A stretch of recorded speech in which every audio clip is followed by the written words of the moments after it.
Unjuk rasa mahasiswa juga terjadi di Banda Aceh dalam rangka mendukung dan mengawal putusan Mahkamah Konstitusi. Ratusan mahasiswa dari berbagai kampus di Banda Aceh berakhir ricuh di gedung DPR Aceh. Dalam aksi unjuk rasa tersebut, polisi melepaskan gas air mata. Kericuhan dipicu saat para mahasiswa hendak menerobos masuk ke gedung DPR Aceh. Namun aksi mahasiswa tersebut dihalau petugas keamanan yang berjaga-jaga di lokasi. Aksi saling dorong pun tak bisa terelakkan lagi. Kericuhan terjadi sekitar pukul 20.45 waktu Indonesia Barat.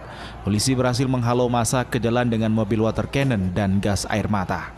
Aksi itu dibalas mahasiswa dengan melempar botol dan batu ke arah polisi.